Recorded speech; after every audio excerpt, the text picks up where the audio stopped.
지금 회장님이신 길자연 목사님께서 나오셔서 하나님 말씀 선포하시겠습니다.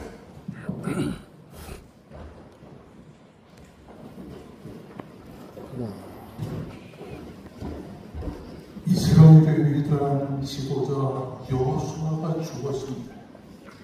그 죽음에 350년 동안의 장구한 세월을 하나님은 사사들을 시켜서 이스라엘을 신정 통치하신 것을 보게 되는 것입니다. 사사시대 마렵에 이르는 그 기간, 그리고 이스라엘의 신정국가가 처음 시작된 선지시대에 첫 선지자로서 하나님은 사무엘을 이 세상에 세웠습니다. 우리가 잘 아는 성경 중에 사무엘상과 사무엘하는, 사무엘이 죽기 전까지 기록한 하나님의 말씀으로서 사무엘이 죽은 다음에는 신령한 은혜의 선지자들이 그 두루리오 사무엘서를 기록한 것으로 알려지고 있는 것입니다. 사무엘서는 사사시대 말에 주전 1075년부터 시작하여 다윗의 통치가 끝나는 주전 975년까지에 이르는 대략 100년 동안의 이스라엘의 역사를 기록하고 있는 것입니다. 우리는 이러한 사무엘서를 통해서 배우게 되는 것은 하나님께서 사무엘을 통해 왕으로 기름을 부은 사울왕과 다윗왕에 이른 그 모든 일을 기록하면서 하나님께서 이 사울의 핍박 속에 살고 있던 다윗이 온갖 피해와 고통 속에서 살아갔었는데 바로 이처럼 메시아 예수 그리스도께서도 실패와 불행을 이기시고 하나님 중심의 구속 역사를 이루셨다는 사실을 우리가 배우게 되는 것입니다. 오늘 우리는 사무엘상 25장의 말씀을 주제로 해서 이 말씀 속에서 우리가 공부를 합니다.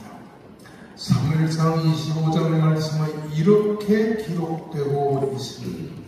사무엘이 죽은 후에 온 이스라엘 무리가 모여 그를 두고 슬퍼하며 라마 그의 집에서 그를 장사한지라. 다윗이 일어나 파란 광야로 내려갔더라. 이렇게 기록하고 있는 것입니다. 우리가 여기서 생각하게 되는 것은 사무엘은 83살의 세상을 떠났습니다. 그렇게 세상을 떠날 때 그 사무엘의 죽음을 슬퍼하며 안타까워하던 많은 이스라엘 백성들이 그 장례식을 애통하며 지나던 것을 봅니다. 다윗 역시 이 사무엘의 장례식에 참석해서 너무 슬프고 너무 괴로운 마음으로 안타까이 울면서 장례를 치르게 됩니다. 13년 동안 사울왕을 피해서 이산 골짜기 저산 골짜기로 도피하던 다윗, 더 이상 도피할 길이 없던 그때에 사무엘은 다윗을 자기의 집에 라모나요스로 데려와서 사울로부터 다윗을 보호하며 그렇게 다윗을 지켰습니다. 이렇게 자기에게는 생명의 은인과 같은 이 사무엘이 죽어서가 말미암아 다윗은 말할 수 없는 안타까운 눈물을 흘리게 된 것을 보게 됩니다.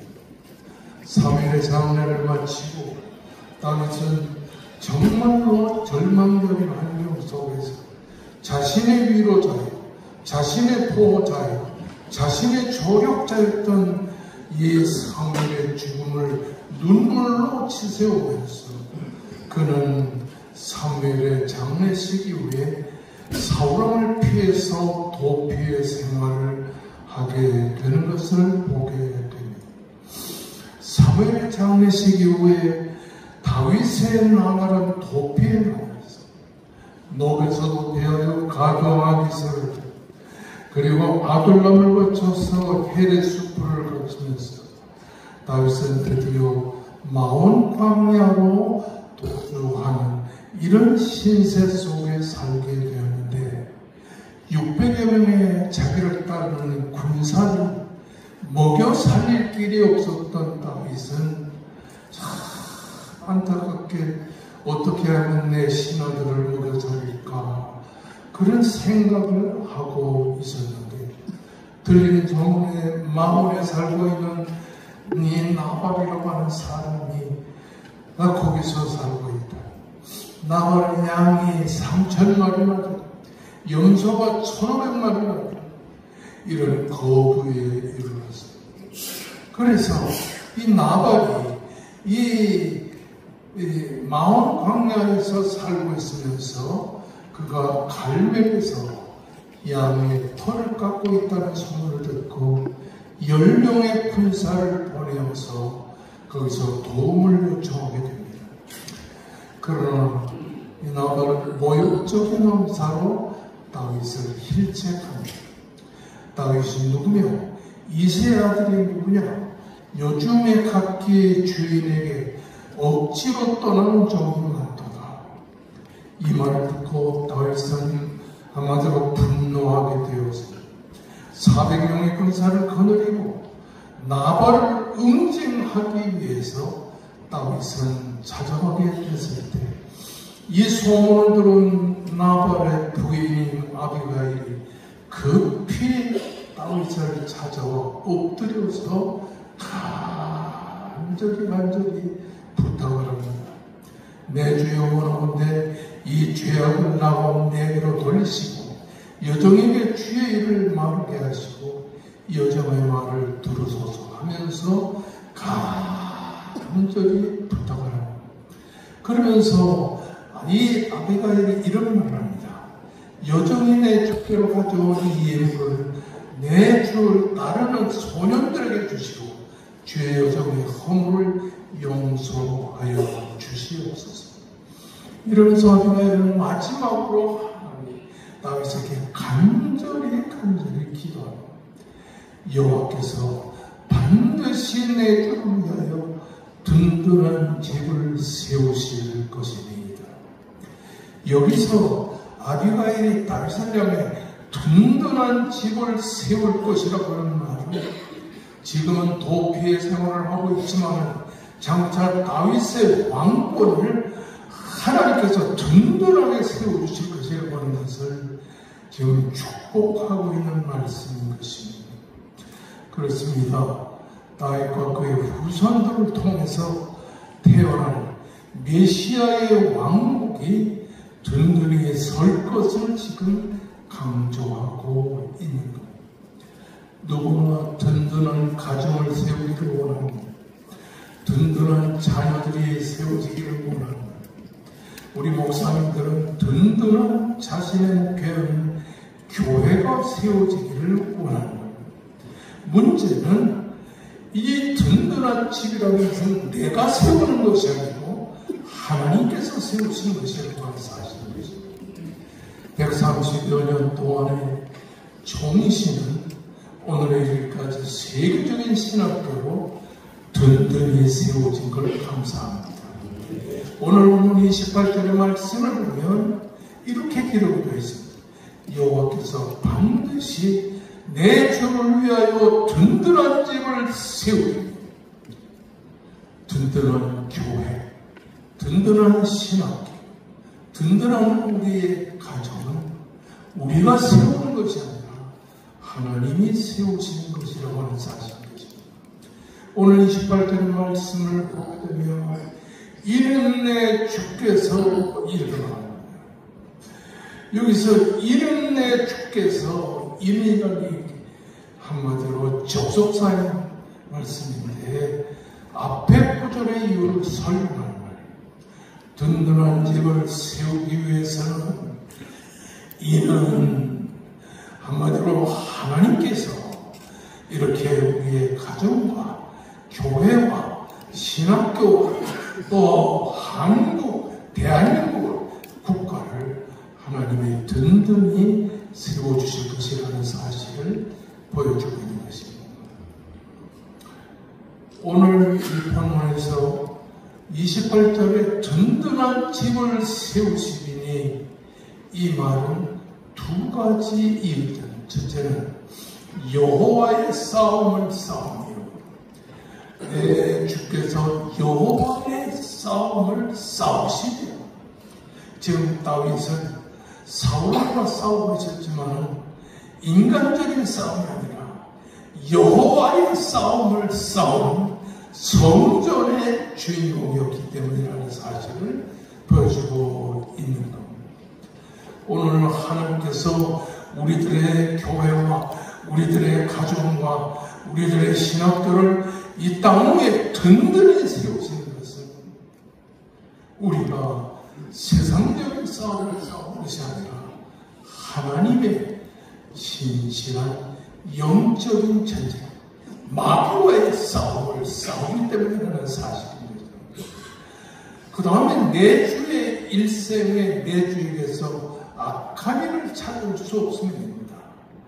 다윗이 도덕적인 부흥을 보여주는 것으로서 오늘날 우리가 세상을 살면서 정말로 하나님 앞에서 악하게 살지 않고 선하게 사는 것을 두고서 이르는 것입니다.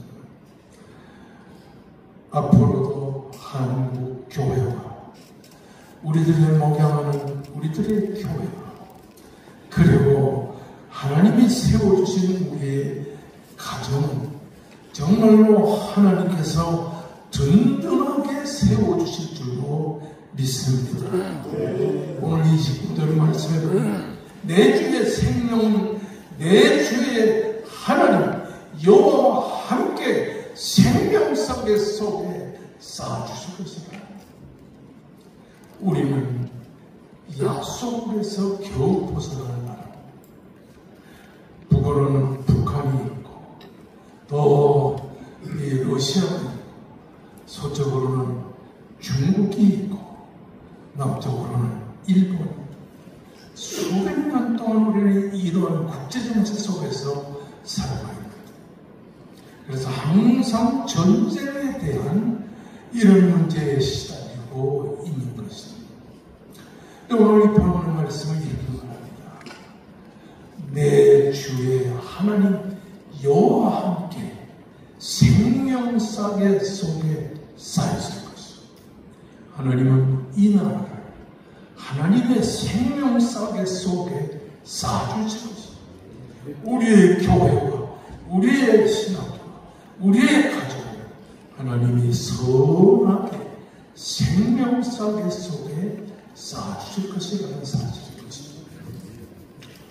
주님이 이 땅에 재림의 나팔을 불고 오실 때까지 이 나라에 세워진 한국의 교회, 특별히 우리 교단은 하나님이 생명사계 속에 쌓아주신 대로 아무런 어려움과 걱정 없이 하나님의 은혜 속에 쌓여서 든든한 국가, 든든한 가정, 든든한 교회로 성장할 줄을 믿습니다. 기도하겠습니다.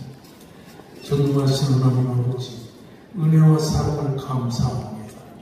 주님의 정으로 오늘 동창회가 모였습니다.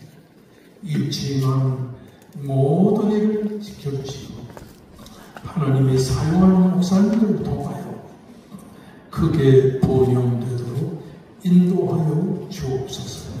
예수님의 이름으로 기도합니다. 아멘. 1절을 찬양하겠습니다.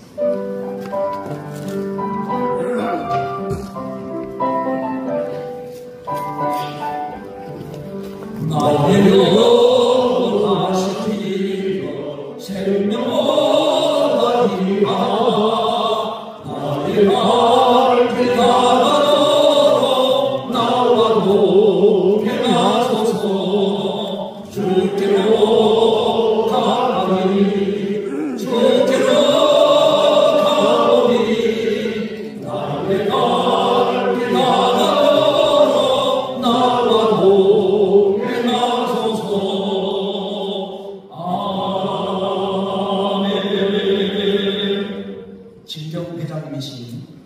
김진준 목사님께서 축도하시겠습니다.